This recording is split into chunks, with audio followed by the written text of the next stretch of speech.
Rafiq was returning from work late at night. He often took this route. It was quicker than taking the main road through the village. Plus, he liked walking in the fields, breathing in the fresh air, listening to the crickets.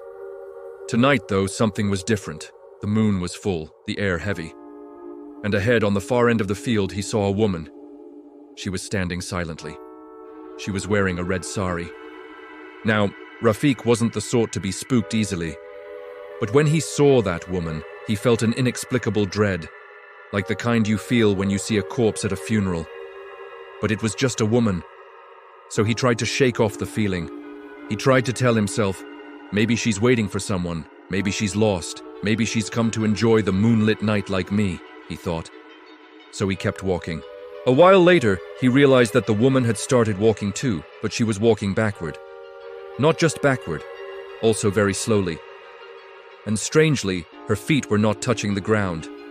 It was like she was levitating, gliding backward into the field. At first she was far away, but then she seemed to get closer with every step. Also, the anklets that she was wearing, they jingled. They jingled all around. But there was no one else in the field. No one. By now, Rafiq was deeply disturbed. What was that sound? Was she casting a spell? And why did she keep glancing back over her shoulder? Afraid to run, but wanting to get away, Rafiq broke into a light jog. He picked up his pace. Suddenly, the woman turned and started walking forward.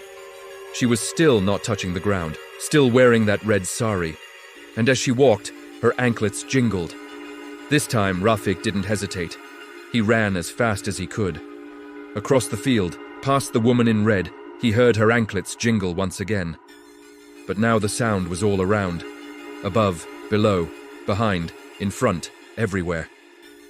And then he saw her, standing between him and the other end of the field. Again her anklets jingled, and as they did, the corners of the field seemed to curve inwards, like the walls of a well. This time, Rafiq knew he was in trouble. He started to panic. He wanted to scream, but no sound came out of his throat. His heart pounded against his ribs, threatening to burst out. There was a shrine at the end of that field, a shrine dedicated to a local deity. And Rafiq prayed to that deity. Save me, he pleaded, though he never really believed in that goddess before. In that moment, he was willing to try anything. Then suddenly, he remembered a story that an old woman had once told him about that very shrine. If you go around the shrine 3 times in a clockwise direction, your wishes will come true, she had said. So, Rafiq did exactly that. He ran to the shrine, went around it, clockwise, and as he did, the goddess seemed to come alive. The statue seemed to wink at him, its eyes twinkling like stars. Then Rafiq looked up and saw the woman in red standing right behind him. Her face was inches away from his, but then, just as quickly, she disappeared. Shaken but relieved, Rafiq collapsed on the ground. He closed his eyes, hoping to gather himself. When he opened them, the sky was grey. The sun was trying to peek through the clouds. The field was empty, but then Rafiq noticed something. His shirt was torn, his trousers were soiled. He was covered in scratches. Somehow during his mad dash, he must have fallen. But how did he get to the village? He had no answers. All he knew was that he needed to get home before anyone else woke up. As he stumbled through the dark lanes, he kept looking over his shoulder, half expecting to see that woman in red behind him. As the first rays of sunlight touched his skin, he broke into a run. Then he saw his house, the familiar blue door, the neem tree in the courtyard. Relieved, he pushed the door open and slumped on the floor. He didn't tell anyone what had happened that night. He didn't want to become the laughing stock of the village. How could I have been scared by a mere woman? I must have dozed off, he told himself, and that must have been some figment of my imagination. It's been 2 years since then, but every time Rafiq has to go through that field, he makes sure he does it in the daytime. The villagers say he's always in a hurry, rushing through the fields as if he's late for an important meeting.